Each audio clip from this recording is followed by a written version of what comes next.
What's going on, everybody? Welcome back to the channel. Vacation is over, and since then it's been a disaster. As you can see, I got a shiner. Wasn't in a bar fight, don't worry, it's not my kind of thing. So on top of everything else going on, we got to get the Jeep going. We've got a trip to Colorado coming up, and this thing's got some issues. We're gonna have kind of almost have an intervention, as you will, with this thing, because I have tried everything and I still get heat soak. So today's video is going to be all about that. So this isn't really something that I've been wanting to do. I don't like the idea of it. I don't like the way it looks. But for now, I have to do something because I am plagued with heat soak issues. So I've tried multiple things. I have this here, which is just a really nice, like a thermal wrap. And I have taken it and I've wrapped all the fuel lines. So starting here, this is your main line that comes up from the tank.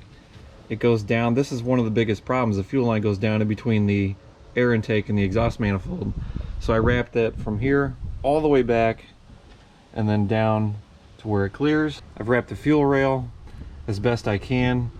And it still gets heat soak every once in a while.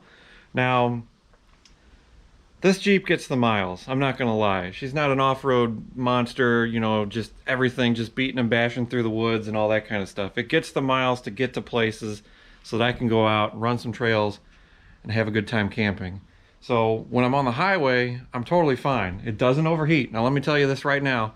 This fix is not for overheating. If your Jeep is overheating, this video is not gonna do it for you. You've got other issues. This is primarily just to fix heat soak. So what happens is, highway driving I'm good, street driving I'm fine, plenty of airflow. As soon as I get on a trail and I start crawling, and it's really hot outside, or I mean this thing, it's plagued with it. It could be, you know, 85 degrees outside. As soon as I start crawling down a trail really slow, the heat builds up. Next thing you know, it starts misfiring. It's a problem. I want it gone. And like I said, this is just a simple fix for now. My main plan before doing this, when I had a little bit of time and I didn't get stuck doing other stuff, I want to get a different hood and I want to make my own cowl hood. I've got some cool ideas on how I want to do it. I just haven't had the time, but I will have the time hopefully soon, because I'm not keen on doing this hood spacer kit. So the kit we're going to use is this right here. Luckily enough, for the third time this week, my Amazon affiliate link is back up for now. So I will put a link. I'll put a link to everything that I've used on the Jeep, or cool stuff that I've thought about getting for the Jeep that's on the list to get still. I'm putting all that stuff down in the description. And I'll just say right now, for everybody at Amazon, if you purchase something off of that list, I do get a very small commission off of that. So there's the disclaimer. That's why I've been getting taken down so many times, because apparently I didn't do it. I don't know. There's no help desk for this stuff. I'm just kind of winging it. But disclaimer to everybody, if you click on the link and you do purchase it, I will get a small percentage, like a commission on it. So back at it. This will be down in the description, and all it is a 1-inch spacer block and 4 new bolts. It's pretty self-forward. So we're going to get in here and start taking stuff apart, get this thing on. Shouldn't take too long, but like I said, all it does is it just raises the back of the hood up to allow that heat to get out. A lot of the times when I'm on trails, I'll just pop the hood and let the front kind of bounce around. And it gets kind of annoying because all I hear is it squeaking up there, and you can see it just flapping around in the breeze. Not cool. When you raise the back of it up, it's going to change the front end. It's going to look goofy. I'm just not a fan of it, but I'm going to have to do it because I'm tired of being out places, especially in the summertime. And this thing starts misfiring, chooching along, and you know, it's just a pain in the ass, really. So the tools we're going to need, I already sized them out. They are 13 mil. I got a long and a short socket just in case, see which one works better. But that's about it. If you can do this with a helper, that'd be great, because you'll have somebody to hold the hood. I don't have a helper right now, so we're just gonna kind of wing it. I did put some welding gloves underneath there, because when you do break the bolts loose, the hood is going to want to drop, and I don't want it to smash the Jeep. I mean, it's got dents and dings in it, but you know, let's try to avoid doing more damage, right? So what we're going to do is we're going to take all this stuff and get it out there, because once you break the bolts loose, you're kind of in it. So the whole goal is break the bolts loose, pull everything out, put the new stuff in, tighten it down. Hopefully there's not a whole lot of alignment needed. I'm going to try to get this thing in and out as best I can, as quick as I can, so that I don't have to spend all day aligning the hood again. But it is going to look goofy because you're tilting it down. So the front's going to be off, the back's going to be weird. I don't know. It is what it is. Honestly, it only has to make it through August, and I'll probably switch it back to factory. Alright, so we got everything set up really quick so that we have quick access to it all. Start breaking these loose. Remember, once you break the top one loose, the hood's going to want to drop, so just be prepared.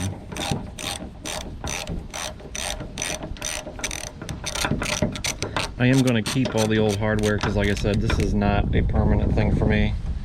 I will be switching all this back at some point.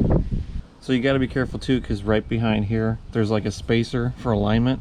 So when you pull this out, just be mindful that that is going to fall out on you. I'm going to wedge my fingers underneath here in hopes that when this bolt comes out, it'll just crush my hand and it won't move. And then I can just put all this back together super easy, one-handed.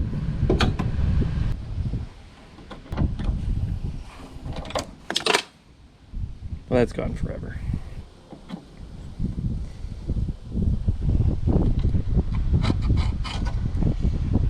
So there's the spacer. I'm going to set this down right here so I know which way it goes right back in. There's our new block. So we'll bend this thing out, of course.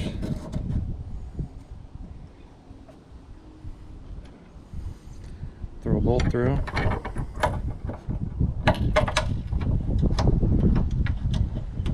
We'll get that started.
So that's got her for now.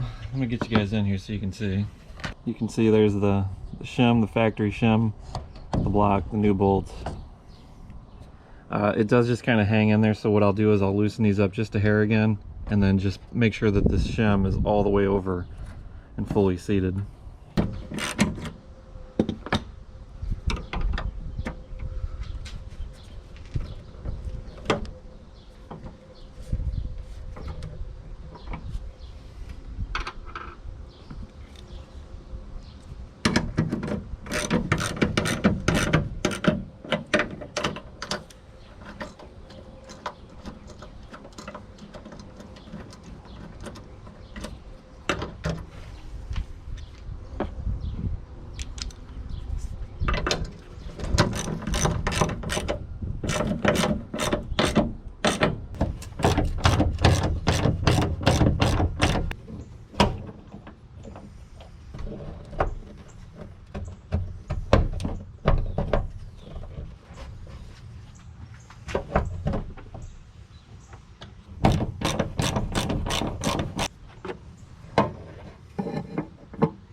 So I had to get creative.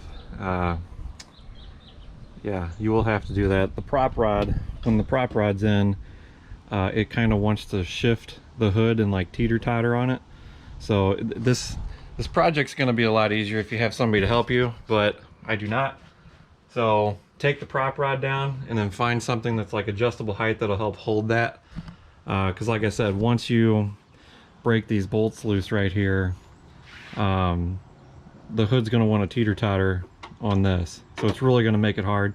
Your hand will get crushed. It's fine. The antenna, if they got rid of the antenna, it'd be a lot easier because that's in the way. But either way, minor hand injuries, but yeah, you will need something like that just to help hold the hood up. But it's in. We'll go ahead, we'll get the hood down, check all our alignments on the body lines and everything, and see how horrible I made it. Let's take these out. Let's get this guy back in for now. Need that.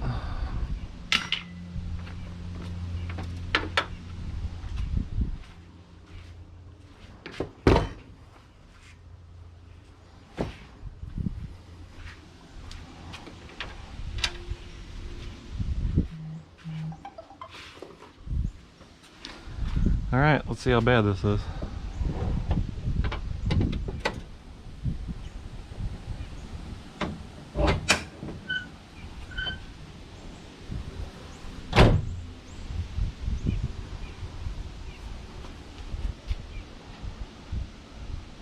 So see what I'm saying? It by raising the back, it's tilting it forward now, so the front's gonna look goofy. It looks like you've been in an accident almost.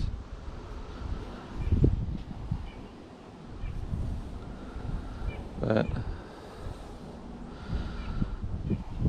this side could probably come down just a little bit to match that, but all these sides here are pretty much right where they were. So I'll measure these, we'll see if we got to do any adjustments, but I mean, that's what you're gonna get. And yes, water will get in. Like, I don't care what you say, water's gonna get in there. So it is what it is. It's only got to make it through August, and then I'll switch it back.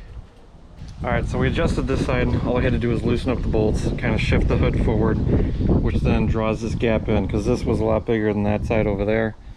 Super simple. Loosen the bolts, push it. All our body lines all the way around are equal, from here to here, here to here, center. So, but it just looks so goofy. You know, the front end sits down in here. As far as opening and closing the hood, opening and closing the hood, it's just the same. There's no difference. When you pull the hood latch, it just pops right open, no big deal. The hood latch, the emergency latch, does still catch. And then when you open the hood all the way, you got to watch it, because if you go too far now, it will hit the windshield wiper. So when you open your hood, just be careful of that. You don't want to smash your hood into the windshield wiper, break the wiper or something like that. But I'll go ahead and pop the hood now, just to show you guys that the hood does open just the same, no issues. So I'll jump in here and get the hood pop for you.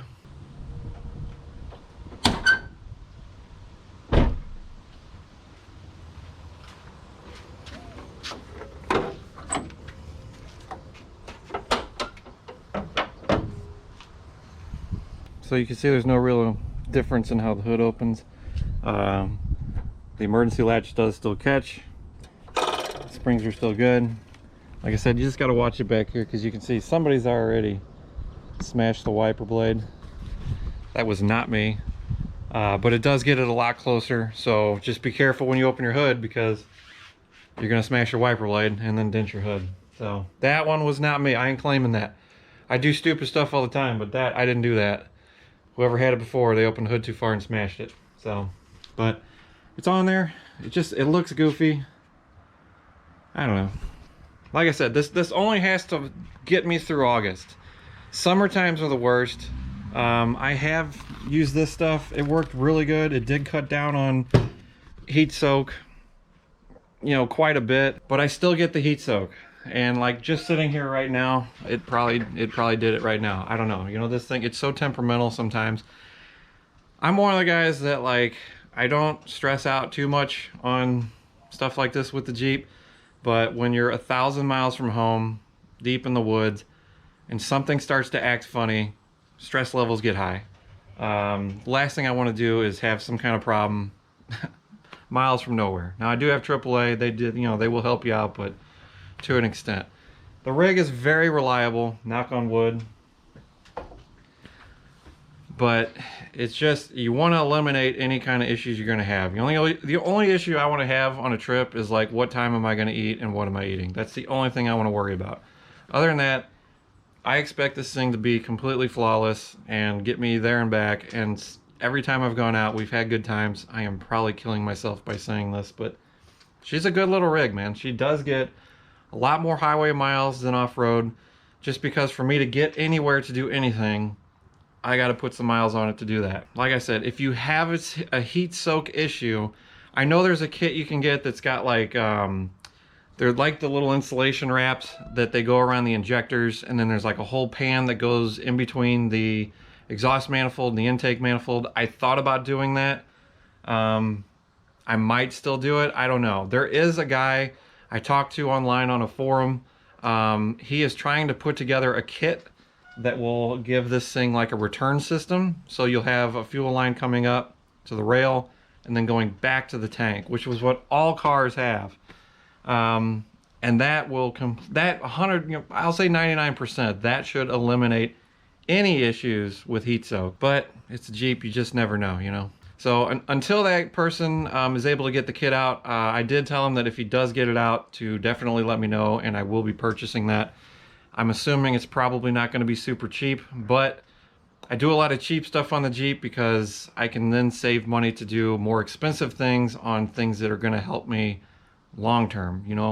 I'm not going to buy, $300 fog lights when I could buy $25 fog lights.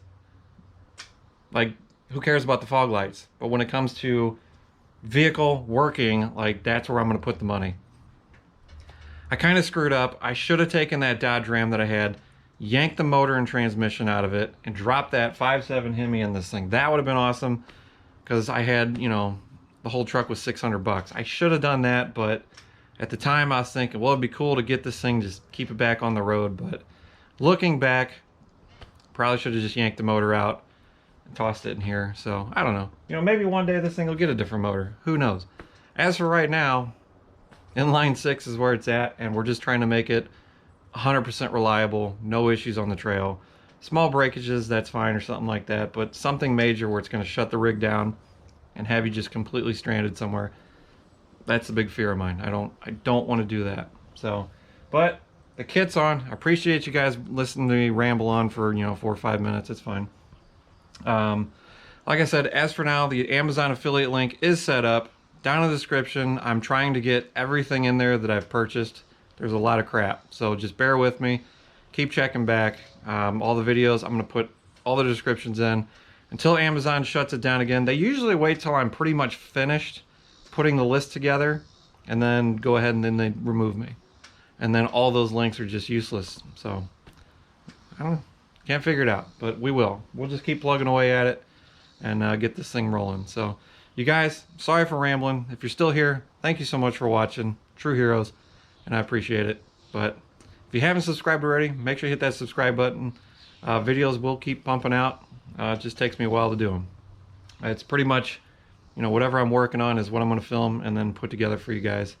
So, yeah. We got projects coming. I got to get the exhaust done. I did bring the seat home. I want to try to get the seats in it before we go to Colorado in August, but I don't know. It's one of those things, So, all right, I'm done, guys. Sorry for rambling, but appreciate y'all watching. Make sure you hit that subscribe button, and yeah, that's gonna do it. So, as always, thanks for watching. Thanks for subscribing. See you in the next video.